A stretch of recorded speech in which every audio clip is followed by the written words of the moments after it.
નમસ્કાર મિત્રો, આજે આપણે વાત કરવી છે સાયબર ફ્રોડની. સાયબર ફ્રોડ ગમે તેની સાથે બની શકે અને હિંમતભાઈ સાથે પણ બની શકે, અને અમારી સાથે ગઈકાલે બન્યું છે એની વાત તમારી સાથે શેર કરવાની છે. ઘણી વખત એવું થતું હોય છે કે ગામને બહુ બધા લોકો વિડીયા બનાવી અને સલાહ સૂચન કરતા હોય છે, પણ પોતાની સાથે થાય કાંઈ ફ્રોડ ત્યારે લોકોને પાસે જણાવતા ન હોય. તો હું તમને આ વિડીયો બનાવી અને જણાવી રહ્યો છું કે અમારી સાથે પણ ફ્રોડ થયું છે. ગઈકાલે 24/7/2024ના દિવસે નાનું એવું ફ્રોડ થયું છે, પણ તમારી સાથે શેર કરી દઉં તો આગળ તમે આના વિશે સતર્ક રહો. કોઈ નાના માણસોના 200-500 રૂપિયા જાય તો પણ આ સમયની અંદર બહુ કાઠું પડતું હોય છે. એના કારણે હું તમને આ વાત શેર કરી રહ્યો છું. ગઈકાલે મારા વાઈફને એક ફોન આવે છે, હિન્દી ભાષામાં બોલે છે અને એવું કહે છે કે મારે હિંમતભાઈને 13,000 રૂપિયા દેવાના હતા અને મારાથી 30,000 રૂપિયા ટ્રાન્સફર થઈ ગયા છે. હવે આને એટલું બધું ખ્યાલ ન રહ્યો કે હિંમતભાઈને દેવાના હોય તો હિંમતભાઈના ખાતામાં જવા જોઈએ, મારા ખાતામાં કેમ આવ્યા. એટલે મારા વાઈફ ગીતા માંગુકિયાને આવો મેસેજ પણ એને ફ્રોડ મોકલ્યો. એને મેસેજ જોયો અને એને એમ થયું કે નહીં, આના 30,000 આવ્યા છે. એટલે પેલો ભાઈ તરત એનો QR કોડ મોકલે છે અને આ ટ્રાન્સફર કરવા જાય છે તો 2,000ની લિમિટ હોય છે ગૂગલ પે ફોનપેમાં. તો 2,000 રૂપિયા 2 વખત એને ટ્રાન્સફર કર્યા, પણ પેલો ભાઈ એટલો ઉતાવળ કરતો હતો ને કે મને સ્ક્રીનશોટ મોકલાવો ને ફલાણું ઢીકડું. એટલે પછી એણે મને ફોન કર્યો. એટલે મેં કીધું એ ફ્રોડ છે, હિન્દી ભાષી છે, તું એને 1 રૂપિયો ટ્રાન્સફર કરતી નહીં. ત્યાં એણે 4,000 રૂપિયા કરી દીધા હતા. કાંઈ વાંધો નહીં, 4,000થી ઊભું રહ્યો, નકર એક સાથે જો લિમિટ વધારે હોત તો 30,000 જઈ શકે. એટલે અન્ય લોકો પણ આવા ફ્રોડ ન થાય એના માટે અમે પછી સરથાણા પોલીસ સ્ટેશનમાં અરજી લખાવા ગયા, કમ્પ્લેન કરી. તો ત્યાં હું જાઉં છું, ત્યાં જ એક ભાઈ અહીંયા ઊભા હોય અને અમે જ્યાં એને વાત કરી છે કે અમારી સાથે સાયબર ફ્રોડ થયું છે, ત્યાં એ ભાઈ દાંત કાઢે છે. એટલે એને હું પૂછું છું તો એની સાથે 10,000 રૂપિયાનું આવી જ રીતે ફ્રોડ થઈ ગયું.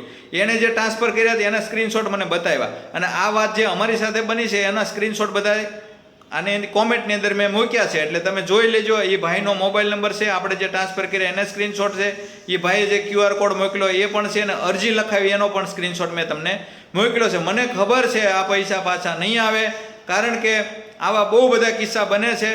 આવી જાય તો સારું કહેવાય, પણ નહીં આવે મને ખ્યાલ છે. પછી હજી હું અરજી લખું છું, ત્યાં બીજા ભાઈ આવે છે અને એની સાથે 25,000નું ફ્રોડ થયું હોય. એને હું પૂછું છું કે તમારે કઈ રીતે થયું, તો કે એપ્લિકેશન બનાવવાના નામ ઉપર મારા 25,000 રૂપિયા મારી સાથે ફ્રોડ થઈ ગયું છે. એટલે આવા કિસ્સા બહુ બધા બને છે. આપણે ભણેલા ગણેલા માણસો પણ આની અંદર અટવાઈ જાય છે. તો તમને કોઈ એમ કહે કે મારે તમને પૈસા દેવાના નહોતા, તમારામાં આવી ગયા છે, અથવા તો દેવાના હતા ફલાણાને. હવે સાયબર ફ્રોડવાળા તમારી આખી કુંડળી કાઢી લીધી હોય, તમારા બાનું નામ, બાપુજીનું નામ, તમારા હસબન્ડનું નામ, વાઈફનું નામ, છોકરાનું નામ, મામાનું, માસીનું, કાકાનું, કાકીનું, બધાના નામ એને આવડતા હોય. એટલે તમને એવું જ લાગે કે આપણા કોઈક નજીકના હશે અને ઓળખીતા હશે, મારા ઘરવાળાના કે મારા વાઈફના.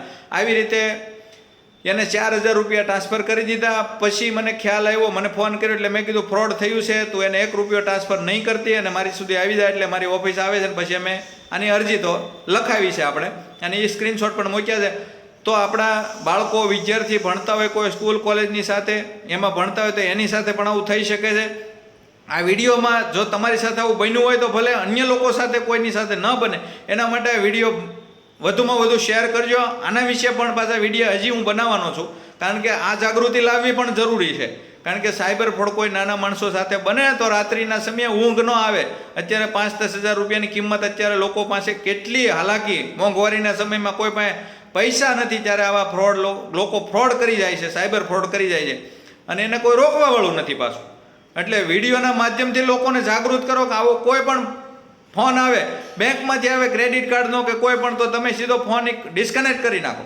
અમારે જોતી જ નથી, લોન નથી જોતી, પર્સનલ લોન નથી જોતી, ક્રેડિટ કાર્ડ નથી જોતા. બેંકવાળાએ જ્યારે તમને જાહેર કરી દીધું કે બેંક કોઈ દી OTP માંગતી નથી, ત્યારે આ લોકો હવે આ ગેંગ આખી એક સક્રિય થઈ છે. અને બીજા રાજ્યના લોકો હિન્દી ભાષી હોય છે, અને પોલીસે સરઘસ પણ અમદાવાદમાં કાઢ્યા છે પકડીને, પણ તોય આ ફ્રોડ ચાલુ જ છે બનવાનું. વિડીયો થોડો લાંબો છે, અંત સુધી જોજો.